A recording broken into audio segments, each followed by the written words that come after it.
Black Mirror, Season 5, Episode 2, Smithereens. Welcome back to another Floppylegss YouTube video. Hopefully you're doing well. If you're not subscribed, guys, do it right now. Let's cut the nonsense and just do it right now. If you don't know what I've done on this channel for the last 2 months is go through every single Black Mirror episode and rank it out of 10. Talking about the story, the concept, the characters, and the twist. Of course, we're going to do it today for Smithereens. We're flying through Season 5, then of course Season 6, and then we're done.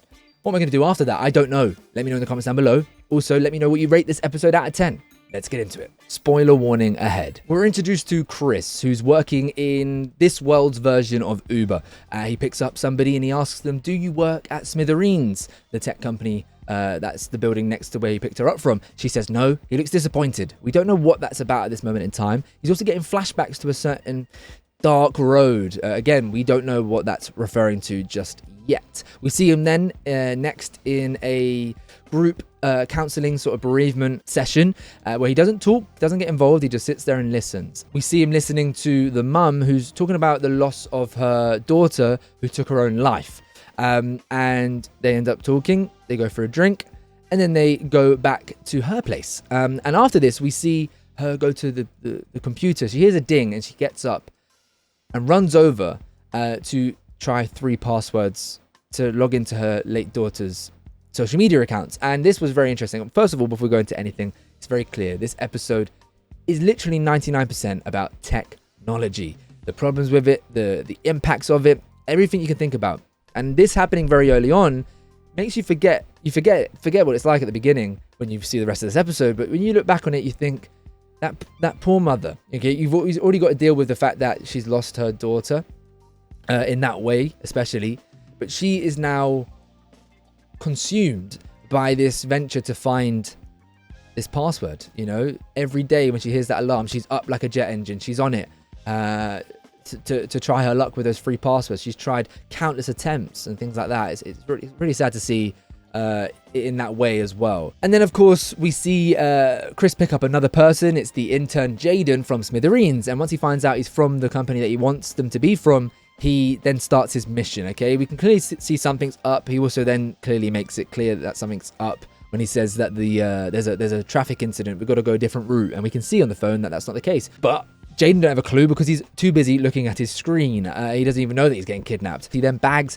Jaden, and we can see Chris isn't a bad guy here. Of course, he's doing something terrible, but he's not a terrible person for something as little as he doesn't keep him in the boot. You know, that sounds so little. You know, you're a nice guy. You didn't kidnap the person and put him in the boot because he was claustrophobic. You just kidnapped him and left him in the back with a bag over his head. But I do think that is a subtle reference, and we do find out at the end of the episode he had no intentions of harming him. It was just a means to an end to get to the point of talking to the head of Smithereens. That's moving on too far though. He drives a police officer, very unlucky from Chris, but the police officer just at the petrol station sees the bag to Jaden in the back seat. They follow him. It ends up in a little bit of a car chase where he ends up in the middle of a field. Okay, it's a standoff.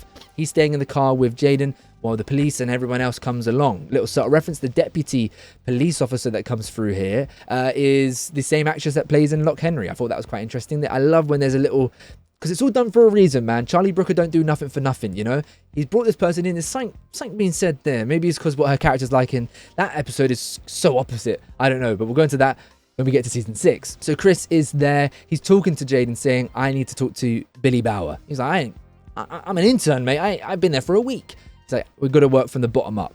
And they slowly do. One thing very interesting here, again, speaking of technology, Chris is asking him, what's the number for the receptionist? You don't know. None of us know. I only know like 2 numbers, mine and my mum's. Like, I don't think of numbers anymore. So no shock that the intern for 1 week doesn't know the receptionist's number. It's just on his phone. And Chris looked begrudgingly annoyed by the fact that he had to go to his phone in the glove box and then have to Google it. He didn't want to do any of that. He hates technology. We don't know why just yet, but we'll find out very soon. And we see the process go on. You know, there's a negotiator. They speak to this person, to that person. They contact the American branch.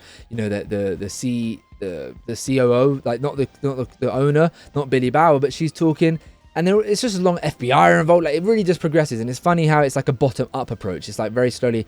And like Chris had to do something like this so drastic to have this conversation with the top dog, which is Billy Bauer. And as this is happening, the police that were chasing him in the first place track down the location of where the car is registered. And it's at his late mother's house. So we know that he's lost his fiance and only recently lost his mother. So we know Chris is just on a very horrible time at the moment, gone down a bad path, and mentally just, grieving and just in a bad way. We then see Billy Bauer. They begrudgingly contact him while he's on his 10-day silent retreat. Not just no technology, silence. So they break that silence. But the irony of the person that created it all, created everything, created these dopamine injecting, addictive, pinging fueled nonsense. No, sorry. Is on a silent retreat. It's completely polar opposite to what's going on. During all of this, the police have still got a sniper shot just eyeing up, ready to shoot. But of course, the position of Jaden and Chris wouldn't allow for it. And eventually, Chris does get on the phone to Billy Bauer. And he tells us and tells him that he lost his fiancée, not just from a drunk driver in a car crash. It was because he was distracted by some measly likes on a comment he made on a dog photo. And it caused him to look at his phone, lose attention while driving, and then crash into the drunk driver. And then everyone in the news saw it as the drunk driver was at fault. And he got all these condolences, but he had to deal with the fact that it was his fault the whole time. And of course, in this moment, he makes clear, he says this, he's not passing the blame away. He's just saying, you've contributed to this, but not just for me, but for everyone. This sort of machine that is there to prey on our attention, prey on our dopamine, prey on our eyes, even at a time like that. And again, he's taking responsibility, no doubt, but he's also saying there is a problem there that you've caused. And of course, this is Black Mirror calling out these apps, these social media apps, but more specifically, I think there's a massive parallel with Facebook in this episode. Not quite the year that it was created, but Billy Bauer very much feels like a Mark Zuckerberg-esque sort of billionaire owner. It feels like he's being portrayed as that. And his last wish before he basically is saying that he'll take his own life is he wants the password for the mother's daughter's account that we saw earlier in the episode. And of course, we see that play out where Billy Bauer has the connections. He knows the billionaire owner of that company, so he gets it sorted out quite swiftly. And it's just so interesting to see the parallels from the beginning of the episode where she can't even get a contact. She can't even pick up the phone and she's called, she's told them the story, and they said there's nothing we can do. But then as soon as it's someone at the top doing something, not this bottom-up approach that Chris went, but as soon as it's something at the top, it's happening in seconds. Something that she's probably spent months on. Password after password after password. Every morning, ding, the alarm goes, she runs over. Could have all been saved or prevented if it was somewhat more accessible in a better way than this sort of top approach. It's only these people that can confer with each other. Although there is a question about like the data privacy. Should she really be able to get her daughter's password? I don't know. We'll get into that maybe a bit later. But it's interesting that that's very much shown here. And the way that Chris had to get this attention from the top dog was to do something so drastic as to kidnap somebody and slowly work his way up. After the call with Billy Bauer is done, Chris literally says to Jaden, you can go. But Jaden knows what he's going to do next, and he talks to him. And I really like this moment because I think it shows Jaden in such a different light. If I got kidnapped by somebody, even if they promised me they would never do anything to me and they had no intention to harm me, I'm still like, well, I've just stressed the hell out. Like, what are you going to do about my blood pressure that's just happened? I've thrown up on myself here. This was a new suit. Do you know what I mean? But Jaden, he's a nice guy. To be fair, in this moment, like, we know what Chris is really like to some degree. He's he's nice, man. I feel bad. I think it's a great performance by Andrew Scott as well. Like, I feel bad for him in this episode, man. But he's the bad guy, but he's not. And of course, they have a little skerfuffle as Jaden tries to grab the weapon away from Chris, and to the people on the outside, the police officers, they see it as they're both fighting for their lives kind of thing, and that's where they take the shot. They miss the first one, and then we don't see what happens. We just... And from the reaction of the person who shot, I think it did hit. Whether you want to theorize they both lost their life, or only Chris, or only Jaden, it's up to you. I don't think in that moment it matters. And the story clearly knows it doesn't matter because it doesn't show us.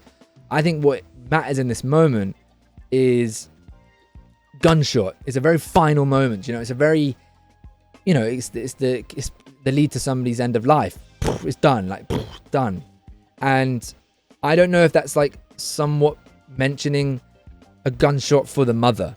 Okay, the mother is accessing now this password, and she can see her daughter's stuff. She can learn about why her daughter took her life, maybe. Is that a final moment for her?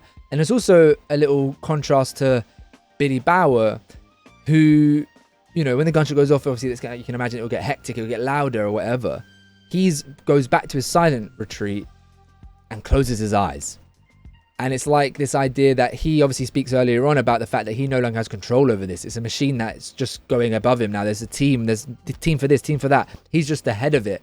He's not in charge anymore. And he closes his eyes at the end. One, because he could be, ignorance is bliss. That's like, he can be ignorant. He can be a billionaire, go do his 10-day retreat, and do his technology, detox. But the real world ramifications of what he created are still going to carry on. So this idea that this billionaire can just close his eyes to the problems is so true to real life, and is what we see from multiple billionaires, multiple millionaires, multiple well-off people. You can look away from what the people maybe that are struggling. And in this realm, it's this technology, this app, this attention fiend that Smithereens is. Moving over to the concept, and as I said, it's not an obvious concept in this episode whatsoever. I think it is just a general conversation about technology, about applications, about Facebook, about Twitter, about, like all of these social media figureheads, TikTok, YouTube, whatever. This idea that they have, like, look, I'm always a believer that, as a business, as TikTok, you want to keep people on your app because that's how you make money. Do you know what I mean? That's how they make money with the ads, whatever. For them, it is as simple as X equals Y, attention equals money. But that obviously has an effect on society. It just does. Like, I'm somebody that goes to bed every night and I'll doom scroll for a bit. I'll wake up in the morning, I'll doom scroll for a bit. I'm not sitting here on a high horse being like, you shouldn't do this. I do it. We all do it, yeah? But I'm just saying, it's objectively not the best. And in this episode, we literally see the billionaire figurehead owner, how he can close his eyes at the end. We see the regular person, that's you and I, that is Chris. You would probably, I think genuinely a lot of people watching this, me included, I would never have checked my phone in that scenario, but to some degree, you can't say that because we are genuinely addicted. We are. Like, if my phone went off now, it's over here. If I saw it light up, I would look and then I'd carry on with the recording. Do you know what I mean? Like, it just happens. It's the way the apps are designed. It's not necessarily you're bad for doing that, but it is just a natural process now. We're like a moth to a flame, and that is the phone. It's something that is consistently spoken about in Black Mirror, especially maybe in the earlier days with National Anthem, where they all go out to look at the TV screens of it. We are addicted to seeing things like that, to seeing ping, dopamine, someone likes me, we are. And like even like subtle references of like the Smithereens team were able to do so much more than the FBI and the police. They already knew the information before the police did. It's the idea that this technology company actually has more fingers in pies than the actual legal systems. Do you know what I mean? Like they can access all this data about people because it's all there, all willingly provided to them by everyone else in society. It is mental, but it is so true. Like, I can only imagine in certain scenarios where like Facebook or whatever can look into information quicker than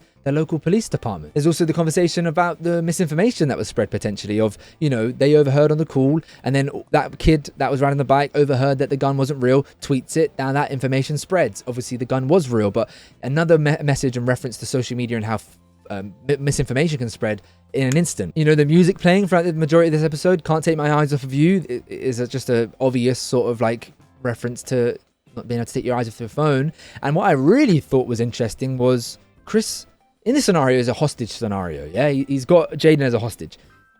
That wasn't a real hostage scenario because he had no intentions to do anything to him, what have you.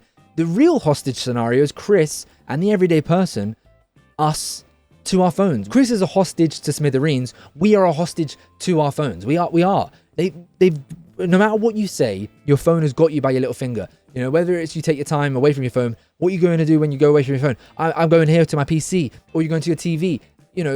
It's everywhere. And I'm not saying that's a bad thing. That's just life now. I'm not sitting here on my high horse. I promise you, I sit in this chair 99% of my day and I look at this screen. Do you know what I mean? I'm not here to be like, no, you shouldn't be doing that. That is just life. That's what we do. But we are hostages to it. Moving over to the characters very, very quickly. As I said, Andrew Scott's performance is very, very good. You feel for Chris. And it's one of them things, again, where it's written, you feel for somebody that's objectively doing something bad. You know what I mean? I don't want to feel for the guy, but I do. Because it's not that I see myself in him, but he's lost his fiancée, lost his mum. His life is over in his head. So he's going to this degree to try and make a difference, quite frankly. And when he realizes he can't make a difference, he didn't expect Billy Bauer to say, I'll delete the app. Do you know what I mean? That's unrealistic. So when he thought he could make a difference, the difference was asking for the password for the mum for the late daughter. which again, like, it can be taken two ways, man. Is that a good thing? Is it a bad thing? As I said, Jaden is a lovely, like, is a nice guy, man. Like, he's probably the somewhat quote unquote perfect person to be in that seat. Of course, nobody would have been perfect because it's a literally hostage scenario, but you know, the way that you can see him at the end empathize with Chris and so on. And I do hope that sniper bullet didn't harm him, because he didn't deserve that. He was just trying to do he's an intern. He was there for a week. Damson Idris, great in that role as well. And then finally, Billy Bauer. Billy Bauer, as I said, is literally Mark Zuckerberg. That is the parallel they were going for here, in my opinion. And I think what I loved about his character wasn't actually so much about him as a character. It was more about the metaphor that's been said, but also like the setting that he was in. So it's already billionaire to regular person. There's already a massive disconnect anyway. There's already a physical disconnect as well. You know, he's all the way in America in the middle of nowhere, whereas we're in a random field in the UK. But there is a similarity to Chris and to Billy. They both identified the issue with these apps. Just Billy has no power to change things anymore, and they don't necessarily want to associate themselves with technology in that way as much. So I thought that was an interesting parallel as well between the two, where you couldn't feel more further apart from each other, and they literally are very far apart from each other, but they are somewhat like a light string attached to each other with a similar ideology on technology. Finally, the twist, and I've literally beaten this like a dead horse at this point. Like I spoke about it already, but the mother getting the password is the big twist, and the fact that who dies?